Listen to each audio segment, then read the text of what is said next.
Olá pessoal, bom dia, tudo bem com vocês? Bom, hoje nós vamos falar sobre as frações. E aí nós vamos aprender um pouco do contexto histórico e de como ler essas frações. Para isso, eu vou compartilhar aqui com vocês um materialzinho, que inclusive eu já compartilhei com vocês também no grupo de WhatsApp.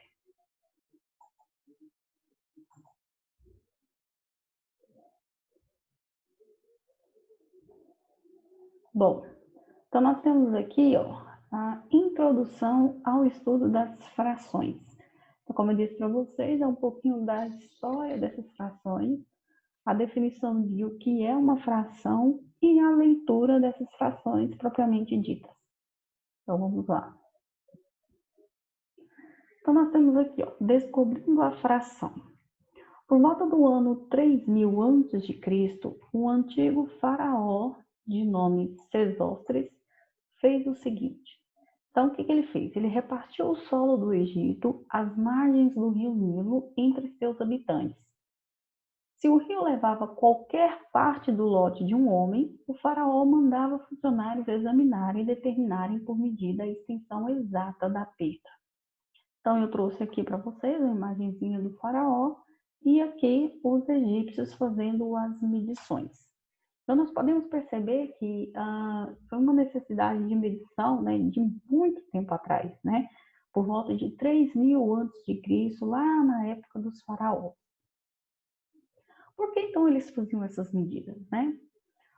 O rio Nilo atravessa uma vasta planície. Uma vez por ano, na época das cheias, as águas do Nilo sobem muitos metros acima do seu leito normal, inundando uma vasta região ao longo de suas margens. Quando as águas baixam, deixam descobertas uma estreita faixa de terras férteis, pronta para o cultivo.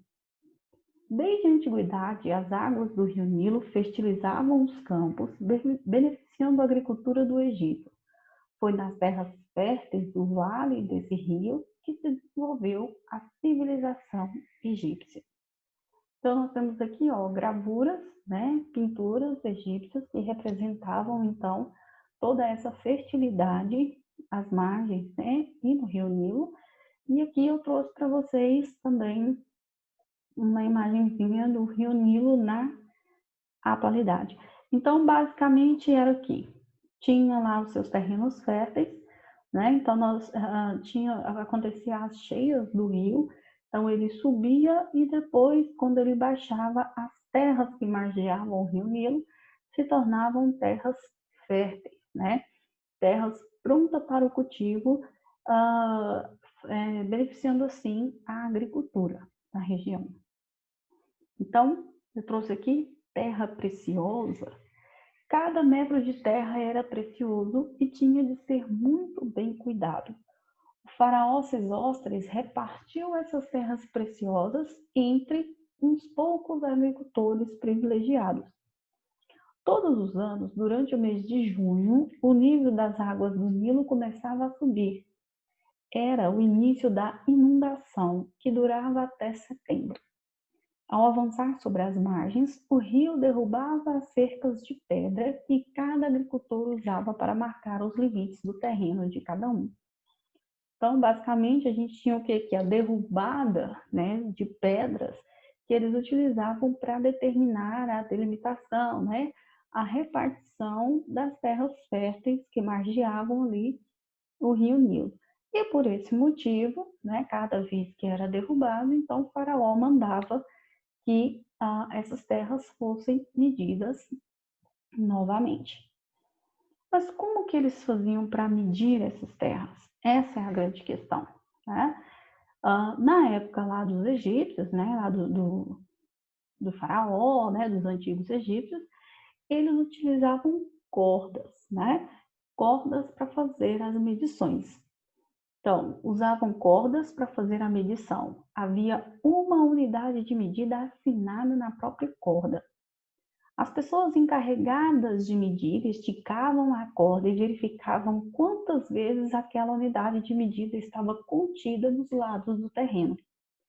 Daí serem conhecidas como estiradores de corda. Geralmente, pessoal, o que que acontece? Essas medidas, né, pré-determinadas na corda, elas estavam relacionadas às medidas do corpo do próprio faraó. Obviamente que o faraó não vivia para sempre, né? Então, de acordo com as medidas de cada faraó, eles determinavam, né, delimitavam esse espaçamento entre os nós das cordas. No entanto, por mais adequada que fosse a unidade de medida escolhida, dificilmente cabia um número inteiro de vezes nos lados do terreno. Então, por exemplo, tinha lá um terreno e essa medida padrão deles, por exemplo, cabia 10 vezes. Nem sempre cabia um número de vezes exato. E é justamente aí que surgiu o problema.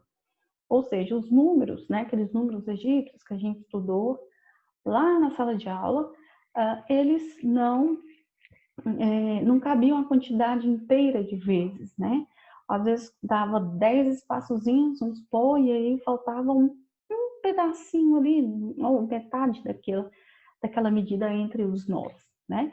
Foi justamente aí, então, foi por essa razão que os egípcios criaram um novo tipo de número, o número fracionário. E aí, fracionar é o que? É repartir, é quebrar, né? Utilizando assim, então, as frações. Então, eu trouxe aqui, ó, imagens dos egípcios, né? Veja só, utilizando as cordas para fazer as medições, e a gente percebe pelas imagens que eles faziam nós, né? A distâncias padrões para eles na época, né? E aí, só que por mais adequado, por mais bem feito que fosse, por mais que eles tomassem cuidado com as distâncias entre os nós, então nem sempre na hora de fazer as medições, principalmente nessa questão dos terrenos que margeavam o Rio Nilo, essas quantidades cabiam um número inteiro de vezes, né? Vamos supor, esse terreno tem 97 espaços entre os nós das cordas. Nem sempre acontecia isso, tá? Então, eles perceberam que os números que eles já conheciam não eram suficientes para representar situações que eles estavam vivendo naquele momento, né? Então, eles iam contar, ia sobrar espacinhos menores do que o espaço padrão que eles tinham. E foi nesse exato momento, né, da história que os egípcios criaram, então, os números fracionários, ou seja, eles passaram a utilizar as frações. Mas o que é uma fração, né? É tão comum o uso do termo fração em situações cotidianas que nem nos damos conta do que é isso, né, de que isso é pura matemática. Então, por exemplo, às vezes você está assistindo um noticiário e aparece lá assim: o acidente aconteceu em uma fração de segundo, né?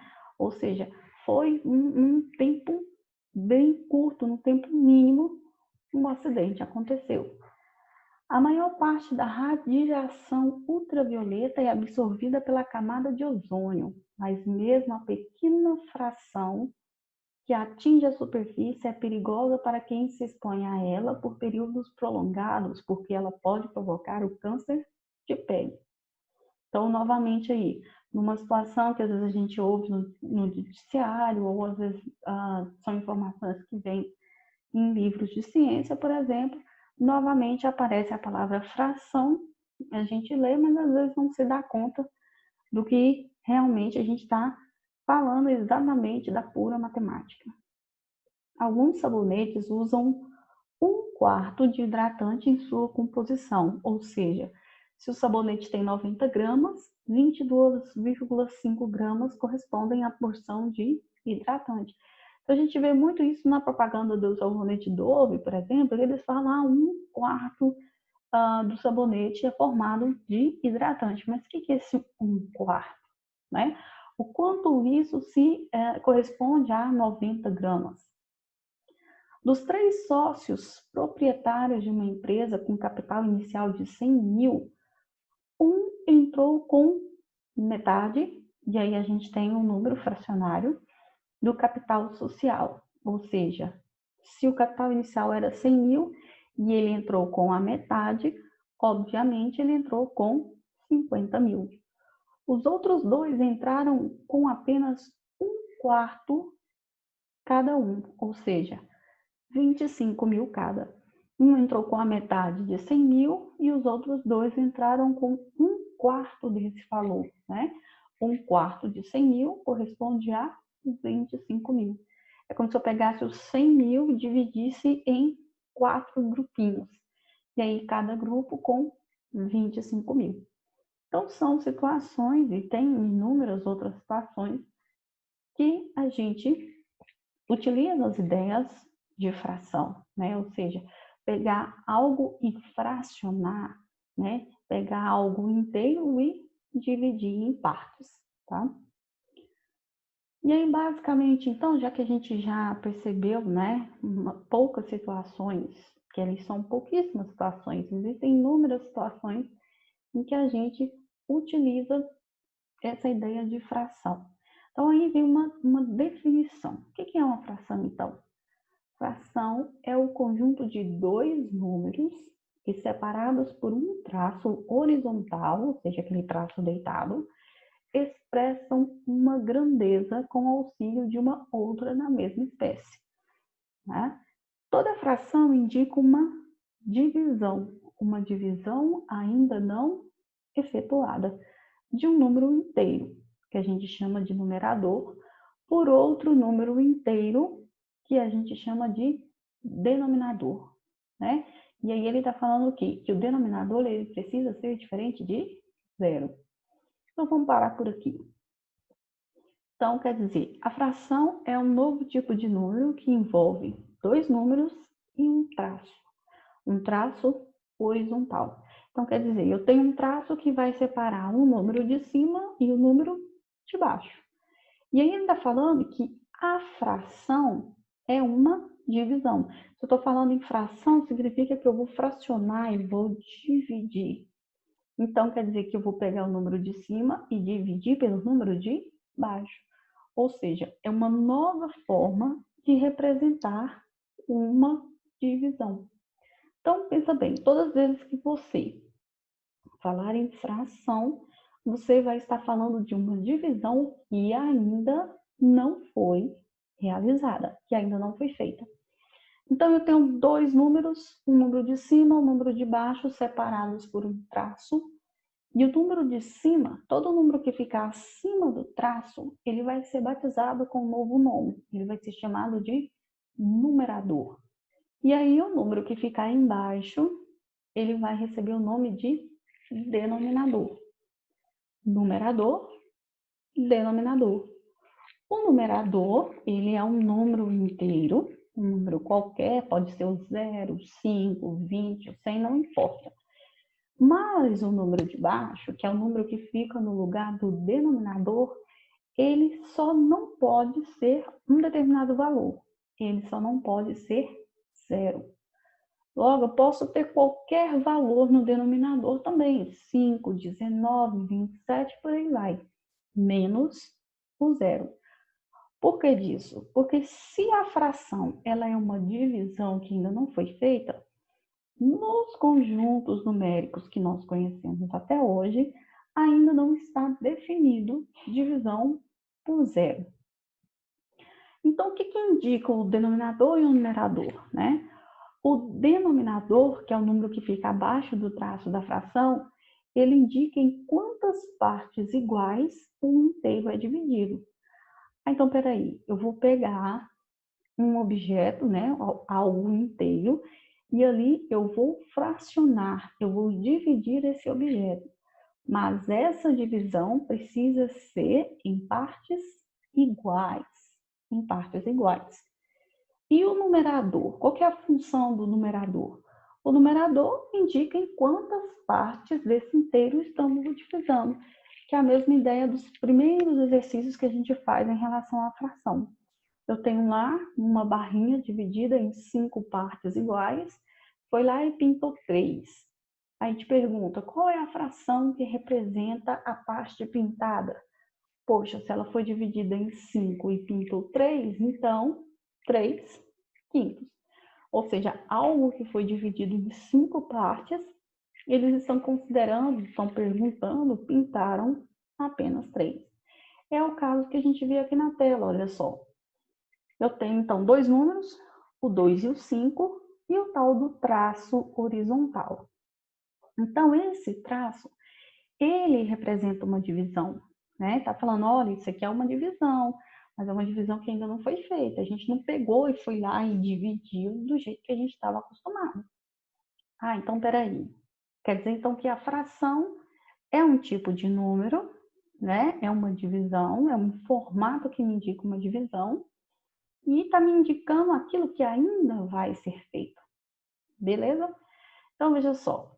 2, a gente costuma dizer 2 sobre 5, né? Mas nós já sabemos que a gente lê isso como 2 quintos. Quem está em cima chama-se numerador. Quem está embaixo chama-se denominador. Numerador, denominador. Então, nós temos o que aqui? Uma fração. Algo que foi dividido em 5 partes iguais, e aí foi pintado, foi tomado, está sendo utilizado apenas 2 partes. Então, aqui do lado a gente tem uma barrinha dividida em 2 partes iguais. E aí o que acontece? Pintaram apenas uma parte de 2. Nesse caso, então, qual é a fração que representa a parte pintada, por exemplo? 1 sobre 2, que a gente lê o quê? 1/2, ou seja, isso é a metade. Agora, na barrinha de baixo, a gente tem uma barrinha do mesmo tamanho de cima, porém, ela foi dividida agora em 4 partes iguais. E aí, dessas 4 partes, pintaram apenas 2. Então, a fração que representa a parte pintada é 2 quartos. 2 quartos.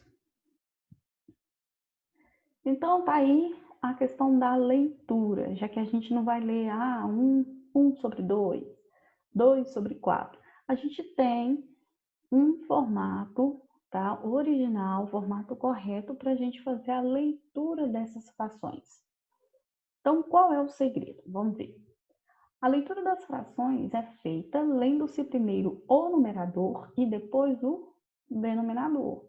Então, de novo, para eu ler uma fração, eu vou ler primeiro o número que está no lugar do numerador, que está acima da barrinha, e depois eu vou ler quem? O denominador. Bom, sabendo agora que o denominador não pode ser zero, então eu vou ter o quê? Eu vou começar ali do 2. Por quê? Por 1 não existe? O denominador 1 não pode existir? Não é isso, tá? Mais para frente, quando a gente tiver um pouco mais amadurecido, né? Um pouco mais íntimo com a ideia de fração, você vai entender que muitas das vezes, quando o denominador é 1, geralmente a gente não coloca, né? Porque se é uma divisão, né? A fração é uma divisão, dividir por 1 não altera nada. Então, por isso que está desconsiderando o número 1 aqui, tá? Então, se o denominador, ou seja, aquele número que fica abaixo do traço, ele for 2, a gente lê o numerador e lê o denominador como sendo meio. Então, por exemplo, se for 3 no numerador, 2 no numerador. Desculpa, 3 no numerador e 2 no denominador. Então, vai ficar o quê? 3 meios. Mas se for 15 no numerador e 2 no denominador, então vai ficar 15 meios. Agora, se o denominador for 3, aí nós lemos o numerador seguido da palavra terço, que é a forma como nós vamos estar lendo o denominador. Então, por exemplo, se for 2 no numerador e 3 no denominador, então vai ser 2 terços. 2 terços.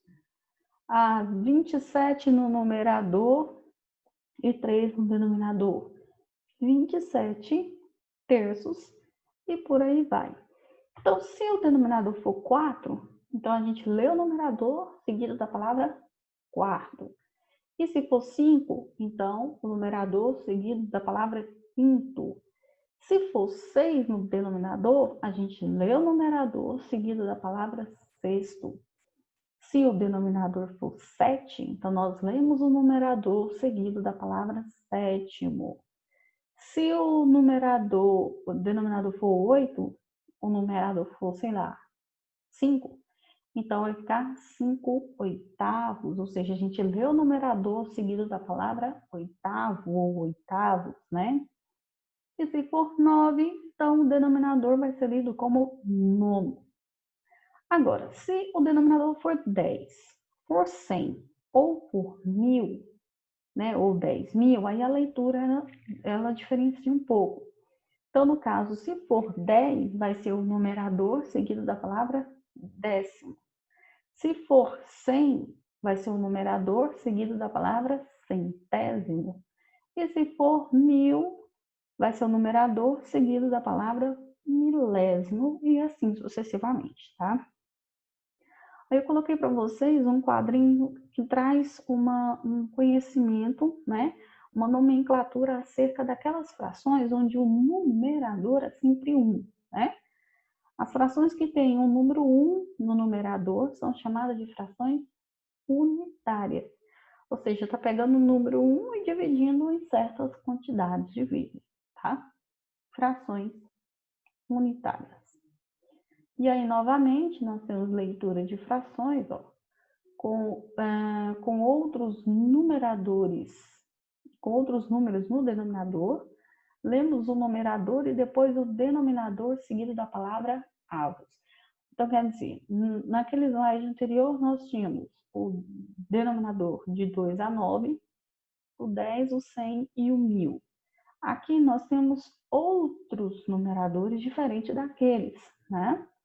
Então, ele está dizendo o seguinte, nós vamos ler o denominador seguido da palavra avos, certo? Então, lemos o numerador, lemos o denominador, mas esse denominador agora ele vai receber uma complementação, ele vai ser lido depois, né, por último, com a palavra avos. Então, veja só. 1 sobre 2, né, que é 1 meio, 1 terço, 1 quarto, beleza, até a gente já sabe. Agora, se for, por exemplo, o denominador 15, se o numerador for 2 e o denominador for 15, então a gente tem 2 e 15 avos. Se for 11 o denominador e o numerador for 1, então vai ficar 1 e 11 avos. Então, todos os denominadores diferentes de 2 até 9, diferente de 10, de 100, de 1000, de 10.000, a gente vai ler o numerador seguido do denominador, né? E por último a palavra avos. Avos. Aí vem um conhecimento, ó. Avo é um sufixo latino que significa fração ou parcela. Uma versão diz que sua origem é o final da palavra oitavo e passou a ser usada para designar coisa pequena, fração de um todo, ou seja, um pedaço de um todo.